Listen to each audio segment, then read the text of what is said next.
Hello, you wonderful people, and welcome to another episode of Super-Fanta-Fi. This being a show where we talk about TV shows of the supernatural, fantasy, and/or science fiction genre. For today's episode, I'm going to talk about the latest episode of Supernatural as well as the latest episode of Colony. Like always, if I'm talking about something you want to listen to, you can always look in the description down below. I include the time when I start talking about each of the respective shows I'm talking about. So, for example, if you want to hear what I have to say about this week's episode of Supernatural, you can skip to what I had to say about this week's episode of Colony. But first of all, we're going to talk about Supernatural. A very good episode where we have this girl, her name is Gwen, her boyfriend, Marcus, is ripped apart by a hellhound at the beginning of that episode, and basically it's after her. Which I always got, like, it's always something I think about, and I never really bring it up in outlets and stuff, so it's just kind of my first time talking about it. But it's always so messed up, because when you look at situations at the beginning of Supernatural, it never works out for anybody. Because it's almost like something that should belong in another show. You want it to be in another show, because you know if it's at the beginning of a Supernatural episode, it means someone's going to die a very brutal death. And it's a situation where it's like, oh, this heartwarming situation between a boyfriend and girlfriend. And she's going off to college, and it's going like, oh, let's try and make this long-distance relationship work, even to the point that he was going to propose to her. Which later on you find out for Gwen, she feels super bad about the whole situation because she blames herself for bringing Marcus out there because it was her decision. It's like, hey, let's go out there because she's like, it was a situation where she liked him and cared for him, but didn't feel the same way about him. And it's just kind of like he was even going to marry her, so it just made his death even like harder on her.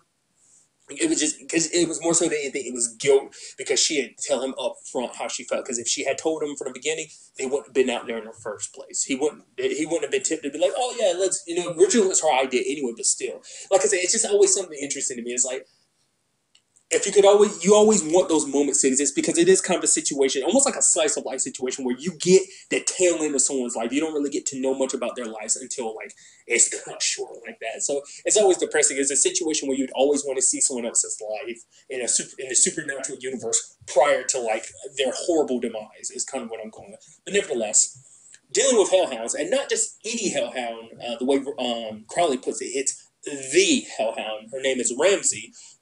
Actually went into this whole explanation about it, which is like, I don't think the Hellhounds were ever really brought up heavily. I'm not going to say they've popped up from time to time, but their background has never been that heavily invested in.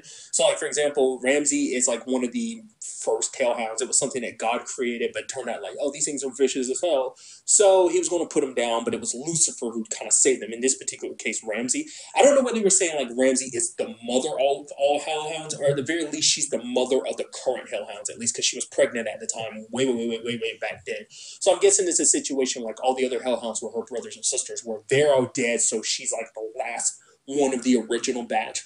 I'm thinking it's kind of how I was interpreting it. So, also, side note, I think was this episode the first time we've ever seen a hellhound? Because they wear those sporty glasses that are mixed with holy fire that let them see hellhounds. Has that come up before? I don't ever remember them using that before. Maybe they have, but there's that whole like seeing the hellhound for the first time. You see its red eyes, and obviously you still see its like silhouetted body, but you still don't get a full look at it. There's no like detail to it, but you do see its red eyes and its shape. So that was kind of interesting.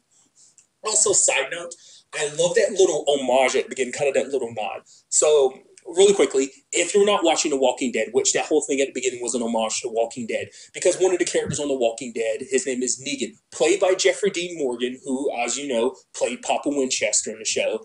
Whatever, like, oh man, yeah, because basically they bash some monster's brains in or something, and Sam's talking about the fact this is covering them all over the place, and he's like, yeah, man, Dad used to love this thing as a bat with barbed wire.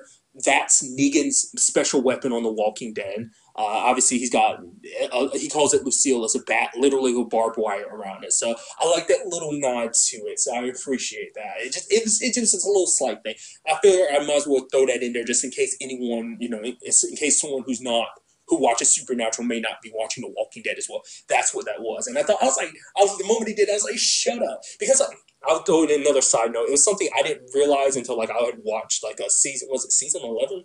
I think it was season 11.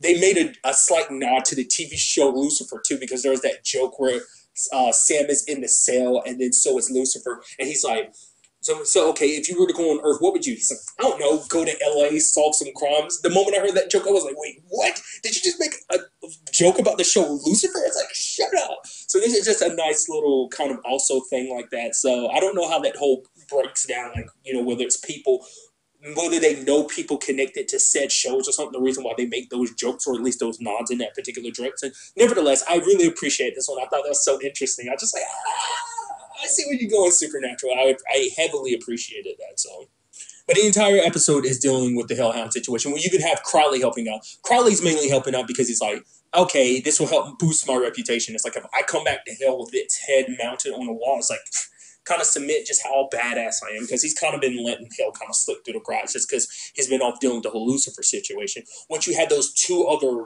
like demons deciding to help Lucifer, I'm like, literally they're about to help him. I'm like, you guys are idiots, because apparently they're the ones who let Ramsey out because it was all for the purposes of getting, basically get Crowley out of the way, kind of act as a distraction. But I'm like, dude, you guys are idiots. Has it not been well known? Like, we know it as the audience, but has it not gone around to demons that, like, Lucifer hates you guys? You know that, right?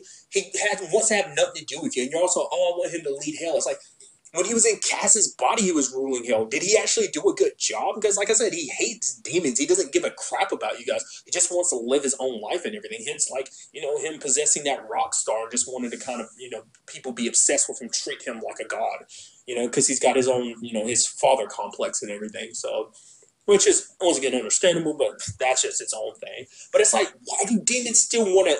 It's like he doesn't care about hell. He's not, you know, one of the demons like, oh, I want to make hell great again. It's like, Lucifer's not going to do that. I mean, the last time he was in Cass's body, did he actually do anything to benefit hell? Because in my knowledge, it seems like he couldn't care less about you guys. I mean, he kills you very indiscriminately because you're nothing to him. At least Crowley, you might not like him, but at least Crowley does his job. He takes it seriously. I mean, granted, lately he's been kind of like falling off the hinges when it comes to that. He hasn't really been taking his duties as seriously as he should, because there's a lot of things falling in the wayside for him. But I mean, still, he's a lot better choice than Lucifer, because Lucifer rules with an iron fist. So it's just like, I just still don't get why people were so willing to help him out. But then, you know, that other dude that helped him out was like, no worry, if you promise to make me the new crossroad king of hell or whatever. And he's like, oh, give me 1,000 souls a year or some crap like that. And Lucifer's just not, gets out, kills the dude. The other dude, he's about to like, you know, I gotta kill you too, right? For just like, you know, can't have any witnesses. And the guy's like, I understand.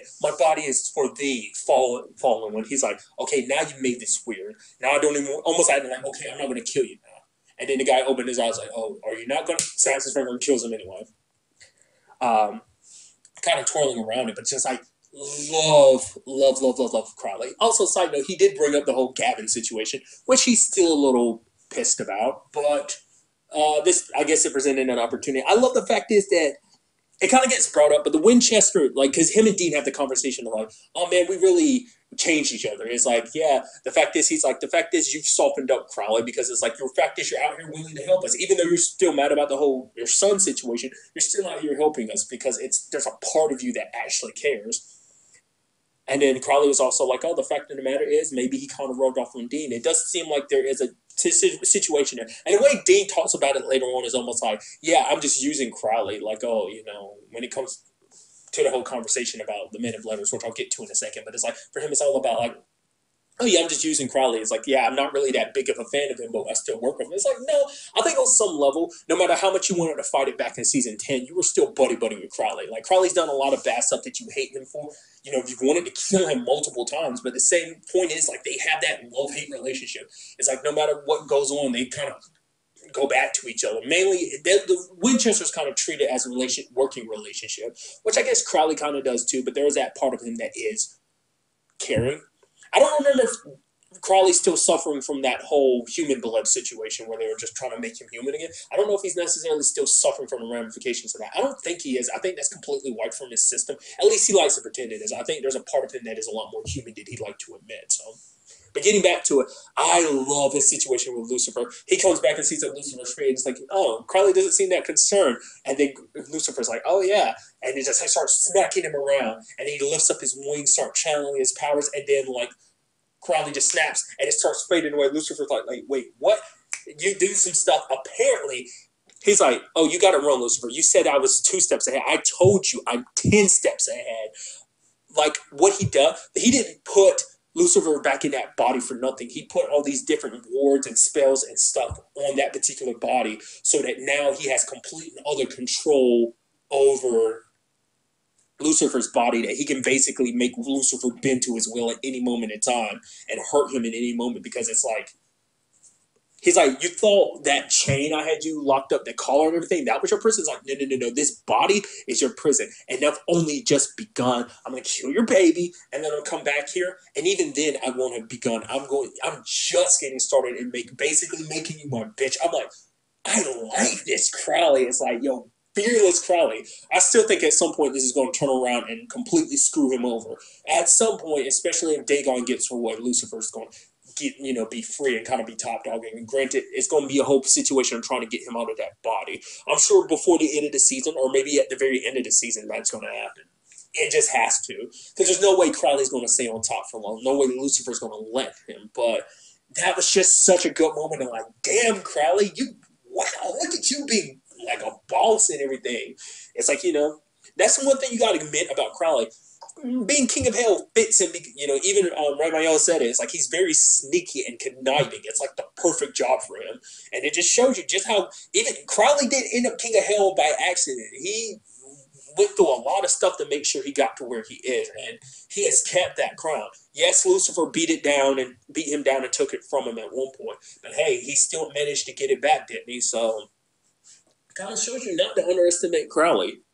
So that's very cool. And on the other side of things, we had this situation with Cass. He meets up with another angel who's connected to this other angel named Joshua, which we've never met Joshua before, have we? I don't think so. Obviously, I'm not that familiar with the Bible, but I feel like Joshua's popped up in that. So obviously he's got to be someone of importance. Because the way the dude talked about it, because Cass was like, oh, I thought he was done with all this. It seemed like he was kind of one of those angels that backed away. But as this guy was explaining, all angels are hands on deck with this whole situation because it's like, yo, the spawn of Lucifer is out there. So it's like, yo, we got to track it down and kill it. He's offering Cassiel a chance to come back home. He's like, yo, Joshua has to pull. So it's like, you help us get Kelly and her baby. Like, everyone will welcome you back in open arms. It's like Cassiel, the man who helped stop the spawn of Lucifer, Because he's also bringing up the fact is, he's like, I like it on Earth. I'm sure you do too. But the fact of the matter is, heaven is home. And even though he considers Earth and the Winchesters his home, there's still a part of him that's like, I am not of this world. The whole kind of the same situation as Mary trying to find a place to fit in. And it's like, no matter how much he cares about the Winchesters, no matter how much they're like family to him, how much he loves him, he's still not one of them. He's still not human. He's still an angel. So it's a situation where he has always wanted to go home, but obviously there's always been a lot of things that have happened that's led Cassio to be in favor of heaven and heaven turning against him. One of the last people who, wasn't it last season she died? Hannah. She was like one of the last people that would have stayed by his side to be like, hey, give, Cassio a chance, mainly because she had feelings for him and everything like that. I mean, also because she saw, obviously, what, the Winchesters see in Cassio. Everyone else just sees him as just like a, man, you're just, like I said, there's always been good and bad when it comes to Cassio. So the angels don't look at him very fondly. Not all of them do. Some do, some don't. So, well, I think most don't. So it's a situation where it's like him meeting up with Joshua. Obviously, we see at the end of the episode he's heading back to heaven. So very interested to see how this all goes down. Because it's like, I don't think you guys will be like, I mean, it's like, oh, join their forces together. But it's like, even then, I don't think you'll be able to stop Dagon. It's like, would you be able to stop a Prince of Hell? Hence, that is what she calls herself. I was wondering, I was like, are you going to call... Maybe it's a situation where it's like, Dagon just likes being in ladies' bodies. But it's like, no judgment. Everyone's got their thing. Everyone's like, yo, whatever fits comfortably for you, right? So, I mean, because I was wondering about that. I was thinking, like, I mean, but even Romeo referred to her as his sister. So I'm like, maybe he just does that because it's like, maybe she's been in that particular human body for a long time. So he's just like, yeah, that's my sister now. It's just kind of like, I don't know. I just thought that was kind of interesting. So,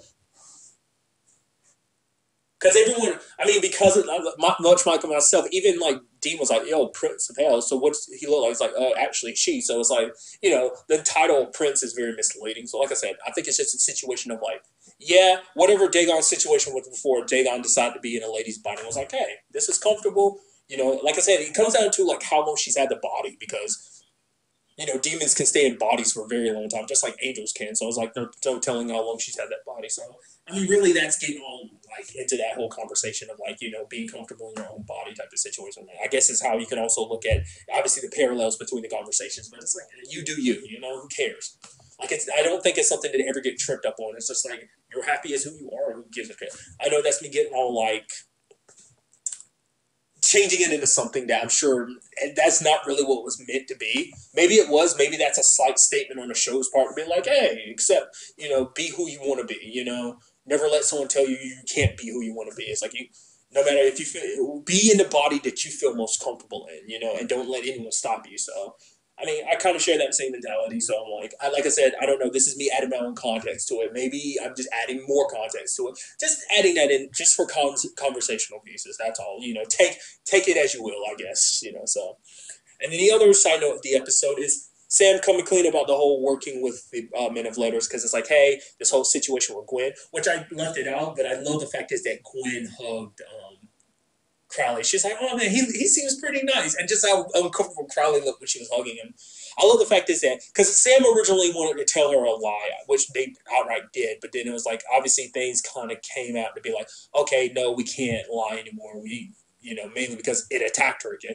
And you ended up finding out the reason why is because Ramsey had a problem for her. It's like, you hit me and hurt me, so now I'm going to have to kill you now. And she's very spiteful. Well, was spiteful because she is dead now, so. But the fact is that the whole conversation about lying kind of got to Sam, and so he eventually told Dean, like, okay, all these cases we've been working on the past 2 weeks, yeah, Mick is the one that gave it to me. So it's like, we're going to have to work with the Man of Letters. He's like, yo, we hate the Man of Letters. And he's like, yeah, I do. Like I said, because in Dean's shoes, it's like, out of anyone, you should hate the Man of Letters more so than anyone. They did torture you. And he's like, yeah, I do hate them. But the fact is, we kill the alpha. They're doing, like, you can't argue with the fact is that they get the job done. The fact is, with their resources, we can save a lot more people, which Dean is like, okay, sure. And Sam's almost like, wait, what? Really? He's like, yeah, you're right. I don't like the D-bags. I don't trust them either. It's kind of the same situation as working with Crowley, as I mentioned earlier. And he's kind of like, fine, I'll work with it because you're right. We can't save more people with them, so I'm going to have to put my feelings aside. But the moment they stop being trustworthy, we're done. And Sam's like, 100% agree.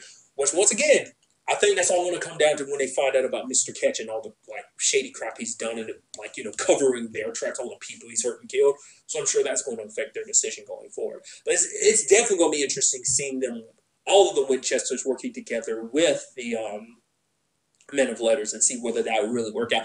I don't think that's going to be a long-running thing, because I think it's going to be a situation where we find out the Men of Letters can't necessarily be trusted.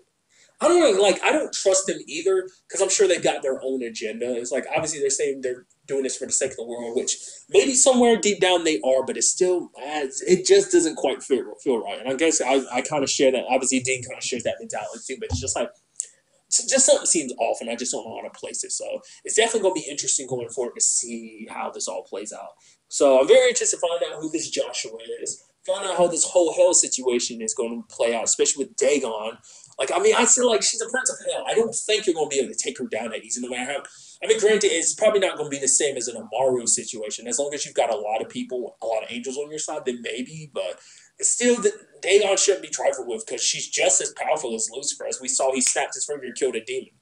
Granted, that wasn't. Did they tone down the bloodiness? Because I could have sworn when he used to.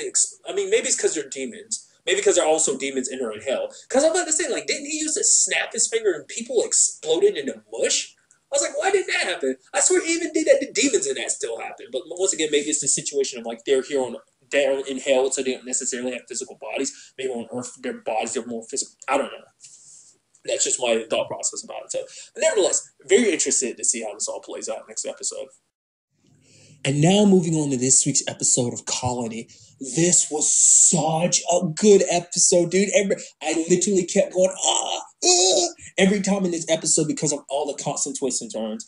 Obviously, you have the situation with that two people at the beginning of the episode. They fly that airplane into the LA block, and I was like, oh, dude, those people are out in their backyard staring up at the sky. I'm like, oh, the fact is we have this camera angle must not mean, it's not good, because two drones fly out, which they were kind of expected, and a plane gets blown out. I was like, well, I guess that was for nothing. All of a sudden, splash! I was like, wait, are they both still alive? No, it turns out the pilot is still alive. The dude that was with her is dead. The top half of his torso was stuck in the tree, which kind of sucked for him.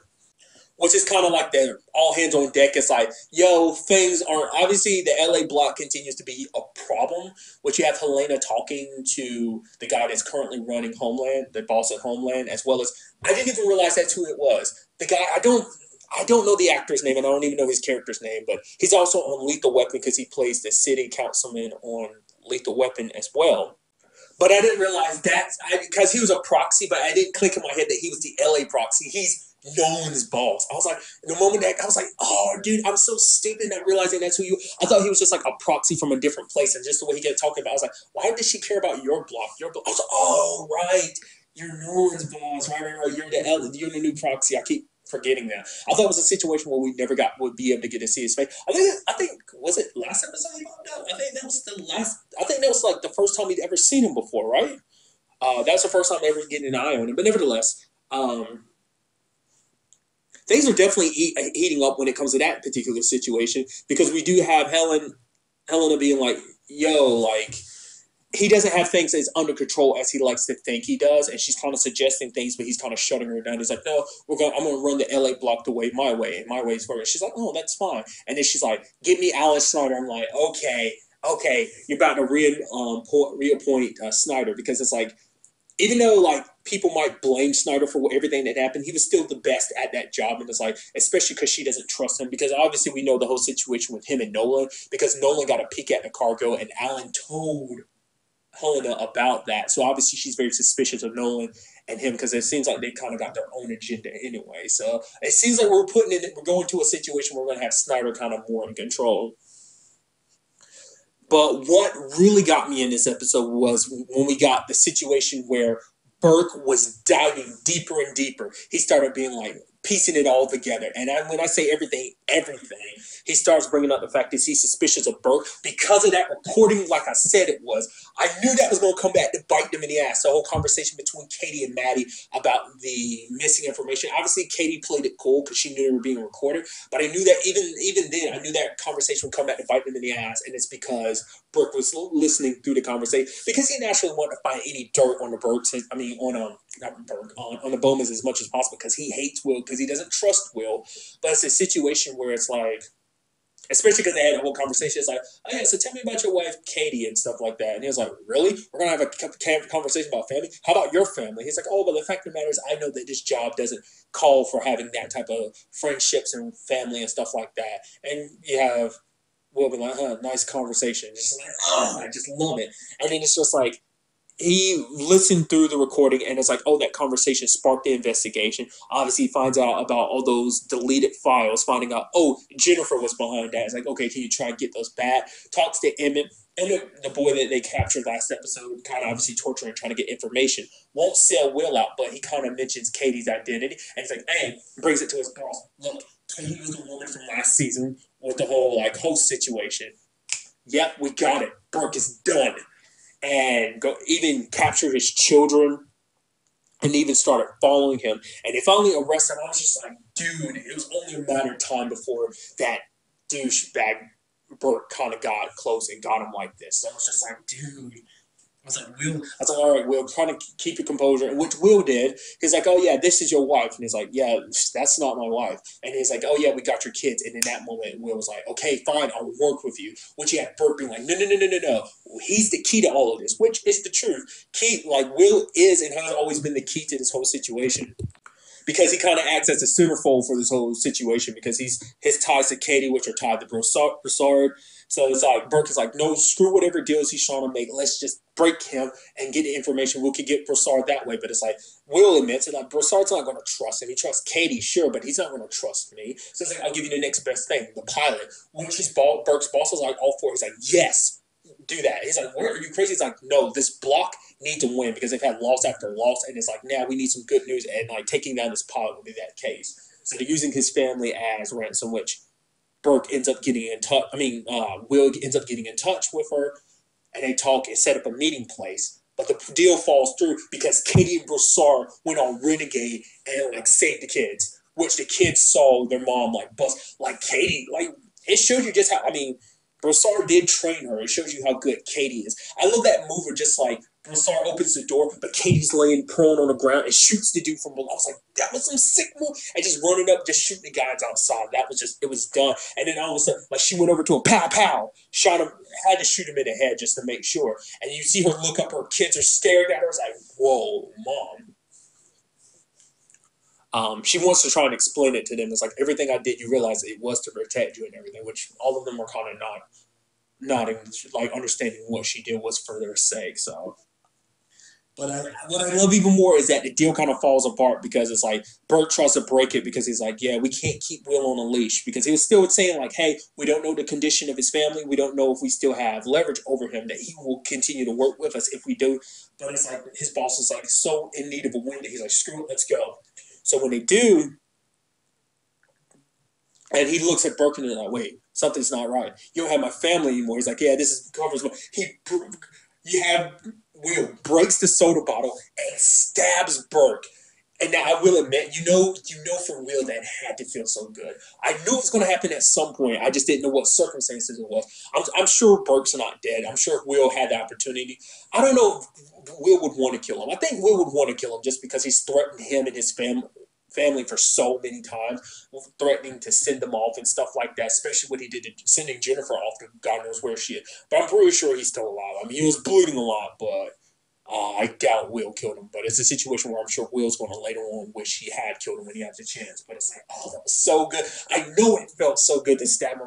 But I knew it was only a matter of time. I thought it was a situation where it was like, Will, when he gets the opportunity, he was like, something's going to happen. He's going to backstab Burke and end up killing him, or they're going to be mixed up in a situation that leads to Burke being killed. Granted, it still doesn't mean it won't happen later on, because, I mean, who's to say they won't cross paths later on, and in that moment, Will ends up killing Burke or something because he has to. I mean, it's a very interesting situation that I did not expect Will to land himself in. Like, I thought it might be some finale type stuff. I mean, I guess part of me was also thinking, like, he wouldn't get caught at all. He did such a good job covering his tracks. I mean, Katie did the same thing. So it's like, I thought they were so good for us. I mean, obviously, Burke is a wild, like, because Burke's the only one that was really looking. Because last season, the one that was looking was Will. So that's why things played out this way. I mean, I guess when you actually look at it, too, Burke is almost like the new Will. I mean, he worked IA, so he knows how to. For him, it's like, oh yeah, it's not sniffing out bad guys. Our job was sniffing out and fixing problems. And in this particular case, Will was a problem that he was sniffing out. He could smell it from the beginning, and now he just needed a way to kind of. He just needed what he. I was hoping what was going to happen is that Will would be able to flip the script on it. That's what I was kind of thinking was going to happen, where Will would kind of frame it in a way where it's like, oh yeah, Burke's got it all wrong. He thinks this is my wife. He's like, no, that's not my wife. There's still another lady that's part of this operation you didn't think about that looks about the same way as my wife. Obviously, probably like, stretch your truth and stuff like that. Yeah, that's totally Morgan. That's not my wife. And then make every other bit of evidence he had kind of disappear or change people's minds. And it'd be like to make Burke look like an idiot and his boss get pissed off. Where I thought it was going to go. But now we have a situation where Will and his family are wanted. Dude, I did not see that coming. I mean, also on the other side of things, we had like, because Katie and Broussard were going to talk to Hennessy about this new lady that comes in town, because it turns out she is part of the resistance, in particular, a group of the resistance that exists outside of the block. What I'm curious is it a situation where they're like a mass resistance group on the outside, or are they a smaller group? And apparently it seems like they're led by someone that Broussard knew. And I'm wondering, is it going to be one of the guys that Broussard met, obviously when we saw that flashback at the beginning of the season? Is he going to be one of those guys that actually survived, or was he one of the guys that Broussard knew, but he wasn't there at that time? Maybe it's a situation, because like all the other people, like there's like 4 people that knew this whole thing that she was talking about, and some operation that Broussard was a part of back in the day. I think she said 4 of them are dead, and she works for the guy that isn't dead. I think she said her name was Noah. She's here because she's after the device that Broussard has, because she's like, it's going to be the key to winning the war that's about to come. Which, sadly, they no longer have the device, because the last person to have the device was Hennessy, but Hennessy is dead now. And it seems that, he had, because Broussard was like, yeah, he hid the device in the safe, and it seems like that's gone. So the only person I can think of that would have it is the Red Hand. So obviously they are acting very independently of this, like, larger, like I said, because the only resistance group within the LA block is Broussard, so they're kind of there. The Red Hands are their own thing. Broussard was trying to get in contact with them, but I'm guessing it seems like they're in a situation where I guess you could argue they're more anarchist a little bit. They're willing to cause as much damage and turmoil as they need to. They will go after anybody. As we saw last episode with the fact is they were coming after Will's family hard. But the fact is, like, even Broussard and his people never had that type of tactic. They were always very covert. They had to take out someone, they took them out, but it was never like they were kind of, I think in their situation they try to avoid mass casualties. I think this Red Hand group doesn't care about that. So I'm very interested to see where this whole resistance group thing takes them. Like obviously we had the Red Hands here in the LA block doing their own thing, but I think they only exist within the LA block. I don't think they exist anywhere else. I mean, I'm like, where is this going to take us all? Because, like I said, like Will was originally working with the occupation and everything, so he acted as a double mole. He acted as a mole for them, obviously, because of the new development. In fact, is that eventually LA block is going to be empty because they're just going to keep taking more and more people. What I was wondering is like I thought he was going to continue that. Like I said, I didn't expect this turn of events where it's like, hey, he's actually figured out. So. I mean, if it turns out to be the case that the Red Hands did take it, that means Will's going to have to cross paths with lady from last episode. I think her name's Karen. I forgot her daughter's name already, but the lady he met last episode who turns out to be the leader of the Red Hands. So I can only assume Will's going to be crossing paths with her. He has to if he wants to get that device because I guess that's key to all the Resistance's plans or whatever. Because even with the time they've had, they never really fully understood the device. Were able to break it down because BB ended up getting sick before then. So I'm also curious to see where his family stands on all of this because Bram is like, yo, aren't you with the Resistance? It's like, yo, tell me what's up with that. Bram wants more answers. He even brought up an interesting conversation because Gracie's like, I think Lindsay's dead. And he's like, yeah, Lindsay, she was just trying to brainwash you. And it's like, oh, that's... I mean, I guess in his situation, after everything he went through, he's not trying to hold any bunch. He's like, screw the occupation and everything connected with it. So then definitely makes you wonder how he's going to react when it seems like there might be a situation where Snyder goes back to being the leader again. I will bring it up. I was so sure that next week was going to be the season finale. It doesn't seem like that necessarily is because I kept looking at it because I found out last episode. I was like, wait, this is episode 8? This because I'm pretty sure. Yeah, I looked it up to make sure, but this is episode 9. And I was like, really? I was like, man, this season is short because I completely forgot the show actually has pretty short seasons. The season's only 10 episodes. You would think I would remember that, especially because I rewatched the first season before the second season aired, but it still didn't click in my brain. Which, the fact is, they didn't say anything about it being a season finale, so I can only assume this season is longer. Which, I guess, in my head, I originally thought the series was 13 episodes long, at least the first season. But it turns out the first season was only like 10 episodes. So maybe this season is going to be a little bit longer, and maybe 12 or 13 is usually kind of the cutoff point. So, like I said, I was really expecting it'd be like, oh, next week's the season finale. But it's like, no, still got some story to tell. So I'm very interested to see where these developments take us. But really, that's all I want to talk about in this episode. To the next time we meet, be happy, be safe, live life to the fullest, and enjoy it. Good day and goodbye.